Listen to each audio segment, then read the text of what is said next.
the Oval is back in the building. Yes, they're back. And of course, let's just go ahead and get started with the review. I'll run my mouth later. Season 4 opened up where they left off with Grip and Priscilla and Alan standing in his living room. So they're at a standoff. And, of course, as I've always said, when the Oval characters get into a standoff, they want to talk. Everybody start talking. Like nobody's shooting. They're just aiming and talking, right? So their conversation entailed Grip telling her that he didn't come over to kill them. He just came over to talk and to have coffee, right? So Priscilla, being the smart cookie that she is, she was talking to him, and she got him to put his gun down. And when he put his gun down, that's when he grabbed Alan and put a knife to his neck. And then, somehow they fell over the balcony and and that was the end of that part. And, Priscilla went down to get Alan and then they left. But let me just point this part out before I move on to the next scene, because the way that Priscilla ran down the stairs, it was so dramatic, right? And the music that was playing in the background. And Taja is a great person, you guys. She's such a talented actress. Like, she's very talented. She's very relatable. She actually did a live yesterday, and if you caught it, that was great. I think she did 2 of them, and I caught the first one. So if you missed that, I'll leave it linked below, and just check her out. Check out her page. She's got, a couple of businesses going. She's got the Oval going, other projects, and she's a great person all around that I've witnessed. So check out the interview and go support her and her page and all of her business endeavors, and let's get behind her because she's really good at what she does. Okay, all right, next scene.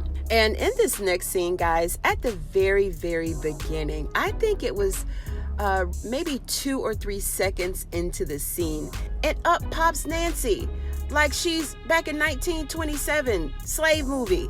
Hey, Master President, it's me. It's Nancy.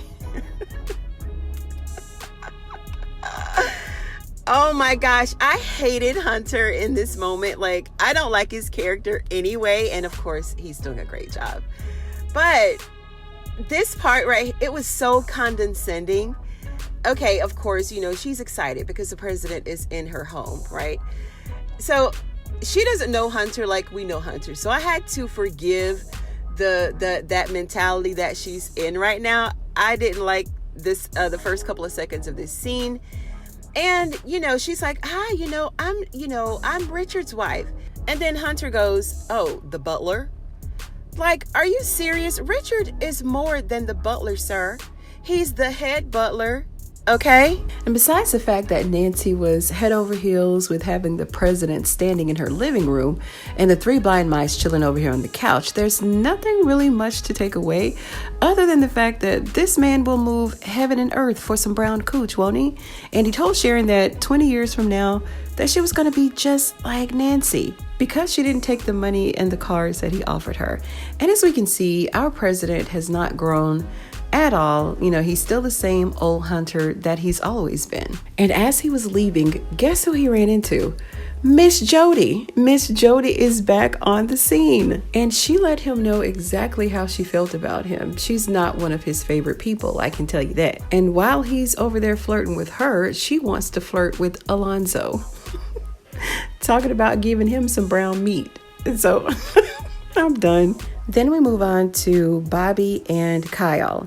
And, they're in yet another shootout, but he wanted Bobby to open the door and to handle him one-on-one. So Bobby opened the door and then he tied him up, blindfolded him. And then they had a lot of, sexual connotation, a lot of sexual kinky jokes thrown around. Well, of course, mostly coming from Kyle. There wasn't a whole lot in this one other than the fact that Bobby kept talking in third person as if he's not talking about himself. And in our next scene, we see that Donald nor Lily died in their shootout.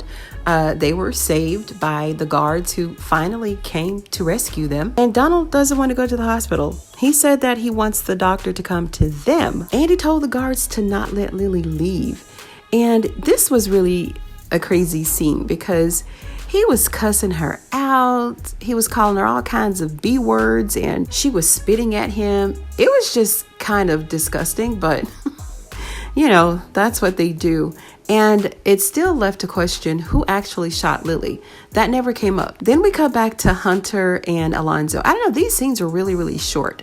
But anyway, we cut to Alonzo and Hunter. They're in the car, and Alonzo thinks that they're, of course, headed back to the White House. But Hunter wants to go and find the Coco and a brown hood girl instead. And Alonzo doesn't want to go. He wants to go back to the White House. And Hunter is asking him, what type of agent do you really want to be? Do you want to be regular schmegula, ordinary agent, or do you want to be one who gets ish done? And then, he's like, well, I want to be the one to get ish done. I'm not a punk, So he told Alonzo to take him to get him a big, beautiful black girl, and they're going to go to the hotel and have some fun. I'm sure that's going to be interesting. But just on a side note here, I'm going to need Hunter to find another word, some fresh dialect for these hood girls that he wants to hook up with, right? Because they're, I'm sure, more than that. It's just the way that he talks about them is very condescending. And I don't know, it's just, we've got to change this narrative, guys, period. Then we have the doctor here who came in to talk to Victoria, and I thought that they talked to her at the hospital, but this is another doctor, I think. I'm not sure. White House doctor, who knows? But anyway, it's another doctor, and he's there to, just talk to her about, the autopsy and what was going on. But of course, she didn't want them to do an autopsy, especially not so soon, right? Because he just passed away, quote unquote. And he was like, well, everybody at the White House has to get one. It's customary, that's what we do. But she told him because of their religion that she wants to have him cremated. Then he went on to tell her that it's a good thing that Jason died the way that he did because he was suffering from some form of cancer and he wouldn't be here long anyway. So yeah, she wants to make sure that Jason is dead by cremating him, all so that she can get away with her evil doings. When Hunter was there in the house, nobody had anything to say. Well, nobody except Sharon, that is. She was very vocal about what she was feeling, right? But Kareem didn't say anything. But when Hunter left, he was talking again. So he took all of his anger out on Dale. And of course, Mama Sharon had to step in to save him and protect him from big bad Kareem. She made him apologize. And I guess Barry's still upstairs from last season because he didn't come down at all. Richard finally made it to St. Rhodes, and Max had to fill him in on the who, what, where, when, and why. He also let him know that Bobby shot Kyle. So once Richard got in to see Sam, they were rushing him in for surgery. Well, they were about to take him into surgery. And I'm sitting here like, he been there for what, 3 months? And now they all of a sudden want to do surgery. But it's been months for us, but it's the same day for them, right? Okay, I'm going to try to get through this review without any more giggles. I don't know why I have the giggles today. So because he was about to go into surgery, he had to tell Richard what the deal was pretty quickly. And he had to kind of talk in code. He told him that he had to pick up a package from this unknown address, right? So, and Richard was looking at him like, a package? Huh? What? Okay.